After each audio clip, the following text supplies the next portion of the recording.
Hello friends, ഇന്ന് ഞാൻ ഉണ്ടാക്കാൻ വേണ്ടി പോകുന്നത് ഡ്രീം കേക്ക് ആണ് കേട്ടോ. അപ്പോൾ ഇതിൻ്റെ ട്രെൻഡൊക്കെ കഴിഞ്ഞു എന്ന് എനിക്കറിയാം, എങ്കിലും എനിക്കിപ്പോഴാണ് ഒന്ന് ഉണ്ടാക്കി നോക്കാൻ വേണ്ടി തോന്നിയത്.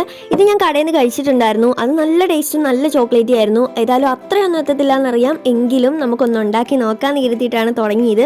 കേക്ക് ഞാൻ ഓറിയോ ബിസ്ക്കറ്റ് വെച്ചിട്ടാണ് ആക്കുന്നത്. ഇനി നമ്മൾ ഫസ്റ്റ് ലെയർ ആക്കാൻ വേണ്ടിയിട്ട് ഒരു പാനിൽ കുറച്ച് പാലും പിന്നെ കുറച്ച് ഓറിയോ ബിസ്ക്കറ്റ് പൊടിച്ചതും പിന്നെ ഞാൻ 2-3 പീസ് ചോക്ലേറ്റും എടുത്തിട്ട് നന്നായിട്ട് കുറുക്കിയെടുക്കുക ഗ്യാസ് വെച്ചിട്ട്. ഇനി ഞാൻ ഫ്രഷ് ക്രീം എടുത്ത് 2-3 സ്പൂൺ ഇട്ട് കൊടുക്കുന്നുണ്ട്. അപ്പോഴേക്കും നമ്മൾ ഫസ്റ്റ് ലെയർ സെറ്റായി. ഇനി ബാക്കി വന്ന ഫ്രഷ് ക്രീമിൽ ഒരു പാക്കറ്റ് മുഴുവൻ പാൽപ്പൊടി ഇട്ട് കൊടുക്കുന്നുണ്ട്. പിന്നെ ചോക്ലേറ്റ് മെൽറ്റ് ചെയ്തത് കുറച്ച് ഇട്ട് കൊടുത്തിട്ടുണ്ടെങ്കിൽ സെക്കൻഡ് ലെയർ സെറ്റായി. അപ്പോഴേക്കും നമ്മുടെ കേക്ക് സെറ്റായി വന്നിട്ടുണ്ട്. ഇനി നമുക്ക് ചെയ്തു തുടങ്ങിയാൽ മാത്രം മതി. കേക്ക് നന്നായിട്ട് പഞ്ചസാര പാനിയും കൂടെ സോക്ക് ചെയ്തെടുക്കുന്നുണ്ട് കേട്ടോ. ഇനി നമ്മൾ ഫസ്റ്റ് ലെയറും സെക്കൻഡ് ലെയർ ഒക്കെ ഒഴിച്ചിട്ട് ഫ്രിഡ്ജ് വെക്കുക. ശേഷം ചോക്ലേറ്റും കൂടി മെൽറ്റ് ചെയ്ത് ഒഴിച്ച് കുറച്ച് ബൂസ്റ്റ് പൊടിയും കൂടി തട്ടി കൊടുത്താൽ സംഭവം സെറ്റാണ്. ഇനി ഫ്രിഡ്ജ് വെച്ചാൽ മാത്രം മതി. റിസൾട്ട് ഞാൻ സെക്കൻഡ് പാർട്ടിൽ എന്നാലും ചെയ്യുന്നതായിരിക്കും, കാരണം 1 മിനിറ്റിൽ എല്ലാം കൂടി തികയില്ല. അപ്പൊ എല്ലാവരും ചാനൽ സബ്സ്ക്രൈബ് ചെയ്യാൻ മറക്കല്ലോ കേട്ടോ.